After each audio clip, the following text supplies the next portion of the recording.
Hello. So I was just talking to my friend, and I was sharing him a story that I want to share with you. About 6 months ago, I was relapse. I was with drugs and alcohol. But anyways, that's not. I'm just telling you what that was. And I was dealing with a neighbor, and he was annoying me. And so I went back home, and So what's a relapse? A relapse is where you make a little ground, and you're holding it pretty good, but it's not really steady ground, and so it slips. But then, do you relapse all the way back, or do you just slip a little, and are you in a better position next time? That. Yeah, sure. We just thought it'd be worth really appreciating the benefit of that motion forward, and how relapse is not a bad thing. It's a calibrating thing. Right. Yeah. Yes. And so, So you're in a bad mood. I'm in a bad mood. And I go home and I'm like, Abraham-Hicks, annoying friends. Because that's what I do. I'm like, Abraham-Hicks, and so it pops this video, and I lay down in the sofa, and you're not talking about friends. It was about something else. And I'm like, okay, I'm just going to let it be, And so you're talking about a moment where you want to see Abraham. And yes, Esther wants to see Abraham. And we said, of course you do. That's why you keep your eyes closed all of the time, afraid that you might see us. But I believe in this video, Abraham, or they said, no, you're not ready for us to see. You're not ready to see us yet. And you kind of rendezvous for a while, and then they finally say, yes, we're ready for you to see us. And they said, close your eyes. So I closed my eyes because I was like in the moment. And then you opened your eyes, and there were fireflies. Room full of fireflies. Energy. So I opened my eyes, and my screensaver on my TV were fireflies. Yeah. Child's play. And if the universe can deliver that for you, aren't you just happy to think about all the things that are possible for you?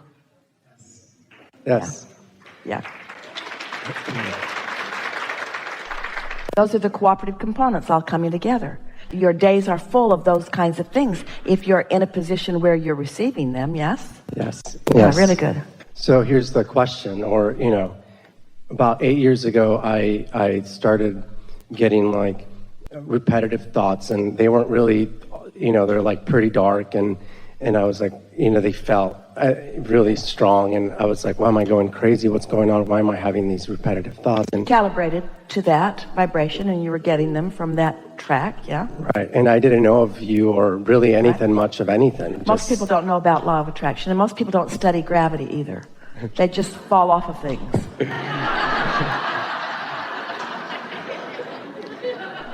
So here I was, right? That's a good way to learn about law of attraction, too. Yes, so here I was 8 years ago, I'm going crazy. That'll drive you to drink. It did. And so what's happened is now, 8 years forward, I know more, right? And I know of you, and I'm paving my way, and I realized that I created this 8 years ago.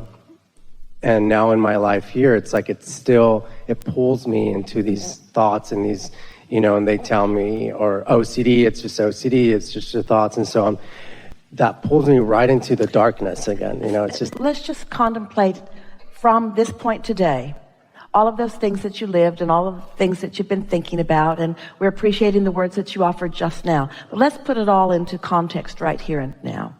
So that pile of humanity that we talked about are really just in two piles. In this moment, under the influence of source, or in this moment, under the influence of something else. So it doesn't matter what you were doing or what you were drinking or who you were talking to or what influence you were under. It's enough for you to acknowledge you weren't under the influence of source, and that law of attraction is a real thing. So whatever you've got going on, you're going to attract to you. You may have heard us say earlier today, we said it once or maybe twice, that some of the first things in this attraction process that come to you are thoughts. You're attracting thoughts. You're not just attracting people and situations, you're attracting thoughts too. We visited with a woman one day who was upset because she was afraid to drive across the bridges in San Francisco. And she'd lived there for a long time, and her fear was new. But it was severe fear, so strong that she wanted to lay on the floor of the car. It was really hard for her to be in the car on the bridge. So she said, "What's happening to me?" We said, "You've picked up on thought forms." Well, she didn't like that. That made her feel vulnerable for a moment. And she said, "What do you mean?" And we said, "Well, all kinds of people are driving across the bridge. Some of them like it. Some of them are inspired by it. Some of them are frightened by it. Some of them, it's just same old, same old. Some of them, it's the first time they've ever been on the bridge. And at this particular time, there'd been an earthquake not long before, and one of the bridges had fallen and crushed some cars and killed some people. So people were nervous about the bridges. And we said, so the thought forms, all kinds of them, are all over the bridge, just like this bubble that we're talking about you moving around in. There's all kinds of potential that you might rendezvous with. But we said to her, we didn't have this good analogy then. The question is, what's going on with you that makes you pick up on those thought forms? Because she didn't used to. She used to go across the bridge. Those weren't the thought forms she picked up on. What's changed? What's activated in you that's causing that to be the stream of thought? And you got to know, a bridge, there's a lot of stream and thought on a bridge because there's so many hundreds and thousands of people that are crossing it and having emotional thoughts when they do so. She said, "I know what it is. My neighbor was burglarized. And I've been going to these neighborhood watch meetings, and we're trying to figure out whether to put gates and walls around our community, or whether to get a night watchman, or whether to put bars on our own windows." And so we said, can you see how your neighbor being burglarized and your conversations with all of them has activated a vibration of vulnerability in you that didn't used to be there. And now you're driving across the bridge with this newly active feeling of vulnerability and picking up on a stream of thought forms. That's how it works. You're not going crazy. You're attracting by virtue of the thoughts that you've got going on. That's why we're not saying to you, you can all of a sudden change all of your thoughts. But we will never say to you that your thoughts aren't attracting to you. They always are.